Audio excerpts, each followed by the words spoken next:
Whether you haven't put your seasonal marketing together yet, or you're concerned that December isn't going to be the shot in the arm that your salon business could use, I've got your back. Join me as we put together your Christmas promos. All on Build Your Salon. Hello, hello, hello, my salon friends. Phil Jackson here, your queen of salons, coming in your eyes and ears again with another dose of my wise owl wisdom. But before we get started, of course, we have listeners and watchers all around the world. And I want to acknowledge that not everybody is going to be putting Christmas on their marketing calendar. But you know I'm here for you wherever you are in the world and whatever you choose to put in place in your business. But most of our listeners will be looking to Christmas for a bit of a shot in their arms. So it would be remiss of me not to put this episode together. It used to be that Christmas was the shot in the arm that salons needed. Many salons having scraped by for the previous 12 months, and finally it was time for them to make a decent profit. Over the last few years, though, those predictable patterns of spend have gone by the by, and last December in particular, over here in the UK, was very disappointing for lots of hair and beauty and aesthetic businesses. That said, it can be an absolute game changer, and I certainly think that we need to do as much as we can to get some money through the till in December, because generally, either January or February will give you a bit of a kicking. It tends to be a fairly tough month as far as cash flow is concerned. So if you haven't already, let's put together your marketing plan for December. And yes, I've actually managed to get this episode out in November, so you've got time to put some of these things in place. Firstly, I want to talk about putting bundles of service together. Gifts with purchase, getting retail with service is a fantastic way, firstly, to add to the appeal of your services and make them feel like a bit of a no-brainer.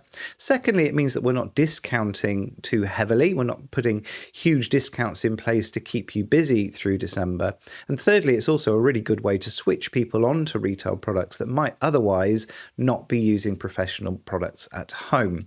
So put together some bundles. Now, I know sometimes these things can feel a little bit cheesy. I know sometimes it feels like, oh God, another Christmas promo. But I promise you, the easiest way to market is to enter the conversation that's going on in your customer's mind. What do you mean by that, Uncle Phil? Well, what I mean is trying to talk about anything apart from Christmas in most salons is going to be really, really hard work next month. So it's much better if we can give things a Christmas flavour. So by all means, start bringing out Santa Claus or maybe putting together some kind of advent on the run-up to Christmas and tap into what's going on in the customer's mind already.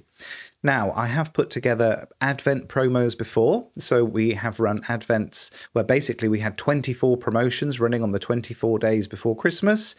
That's a lot of work and a lot of promotions and not something that I would want to do again, I have to say. Then we pared that down and simplified it and made it a 12 days of Christmas promo. So there were 12 promos instead of 24, a little bit simpler. Then we pared it down even further over the last few years and did 3 gifts for Christmas. So there were 3 different promos to choose from. But honestly, the simpler I make it, the more effective the promotion tends to be. So my encouragement would be not to put too many bundles, too many packages together. I would also suggest that you look at putting some kind of Christmas event together, whether that be in salon where you get the mince pies and the mulled wine out and show people the kinds of things that they could be purchasing over Christmas, or whether you do an online event, which is becoming more and more popular as, of course, most of our customers are very comfortable with video conferencing and Zoom calls now. Sometimes you don't even have to appear on screen. I have a couple of clients that put together their Christmas shopping event in a closed WhatsApp group. So basically they open up the group for sign-ups on the run-up to the event. And then during the event, they're putting together exclusive deals and discounts. They release one, say, every 10 minutes for about an hour and a half and then close down.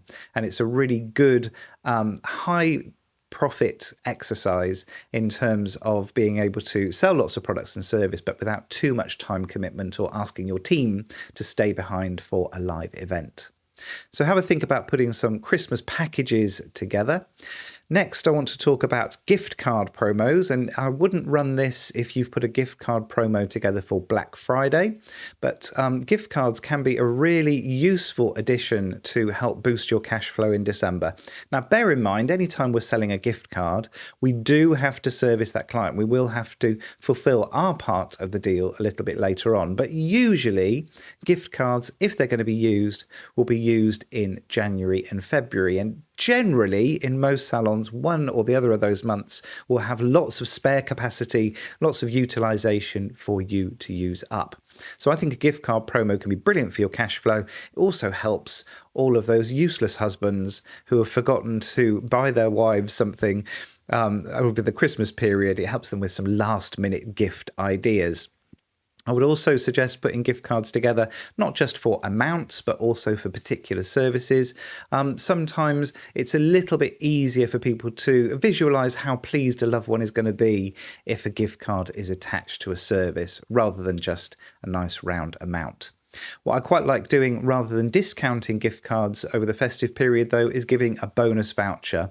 So, for example, you could sell a £100 or $100 gift card, give a bonus gift card of, say, £10 or £15 or $15, and then the person can choose either to give that to the loved one as well, or perhaps even sneakily keep the smaller gift card for themselves. Also, don't neglect the smaller gift card amounts, because if people are buying colleagues, let's say, a £10 or £20 gift over the Christmas period as in their workplace, then a smaller gift card can actually be a big tick in a box. Next, I want you to take a look now at what your bookings are looking like for December. If you've got plenty of white space, it might be an idea to offer an incentive for people to book now. So this episode's coming to you in November. There's still time to get this out on email and social media. Why not offer people something in exchange for booking their Christmas appointment? Now, you've got to be careful here, because what we don't want to do is annoy the organised people who booked their appointment a month or two ago. So we've got to make sure that we're treating our customers fairly. Now, it might be that you are so quiet in December that you want to offer some kind of booking discount. And as you know, I tend to fly in the face of some other coaches who say you should never discount your services. I think discounting your services is okay in certain circumstances. So where we're swapping a shift in behavior for a discount, I'm okay with that. So if you're getting people to book an appointment they wouldn't otherwise book, or you're getting them to book further ahead than they normally would, I think it's okay to offer a discount. That said, what will keep your profit margins more healthy is if we offer some kind of bonus, so we upgrade people's services or give them an add-on or even a gift with purchase. So there's still time. I think if you're looking really gappy in December, maybe put together an email campaign. I would do maybe 2, even 3 emails.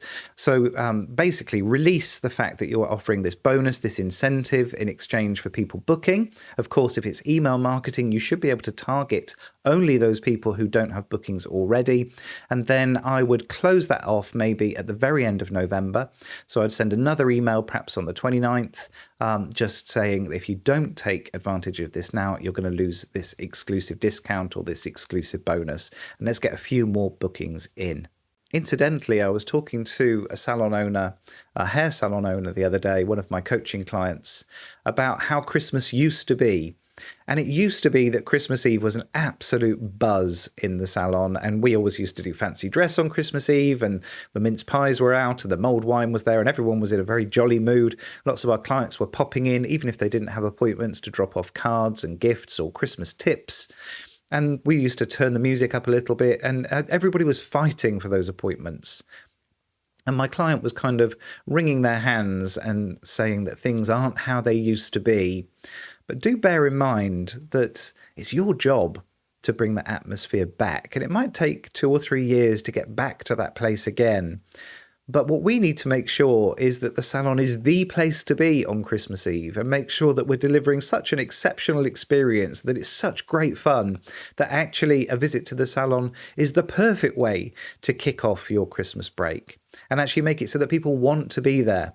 The thing is, people are so good now at doing their own hair services or beauty services that actually a trip to a salon needs to feel like an occasion, and it's your job to make it feel like a very special occasion, particularly if you're struggling. So bring back the atmosphere. Let's turn the music back up again. Let's make sure that when people are coming into the salon in the run up to Christmas, they want to make it a feature of next Christmas as well. Yours won't be the only business in your town looking to maximise profits during December. It's the perfect time to reach out and start collaborating.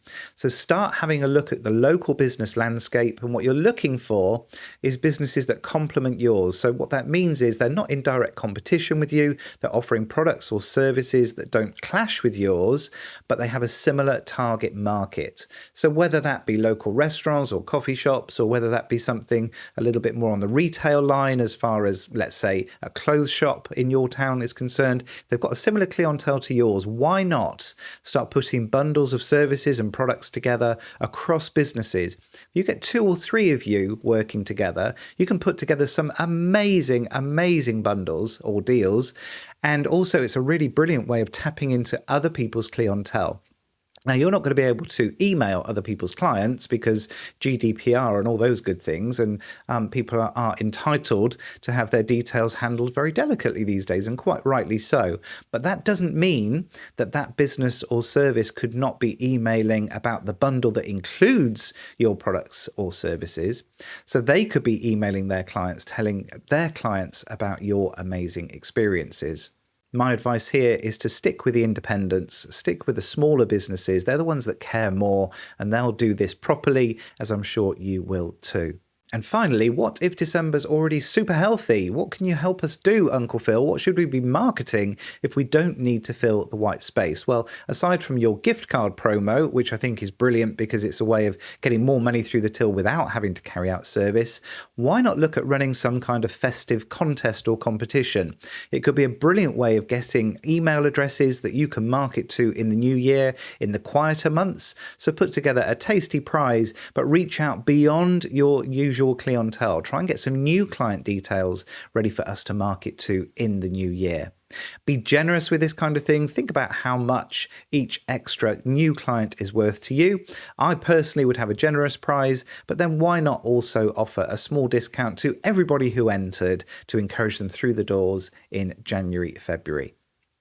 So what are you doing? What have I missed? What amazing ideas have you got to market your salon business this December? Reach out and let me know. You know I love hearing from you. Anyway, my email address at the bottom of the screen, phil@buildyoursalon.com. Also reach out if you would like to be a guest. I want in 2025 to get some salon owners onto the Build Your Salon podcast to share their story, to describe their journey through this incredible industry. And I would love to hear from you. Also reach out if you have questions for my regular Q&A slot. Anything you want to ask me, please ping it over in an email or reach out to me on Instagram @PhilJacksonCoach. Just 7 short days until the next episode of the Build Your Salon podcast. And until then, take care.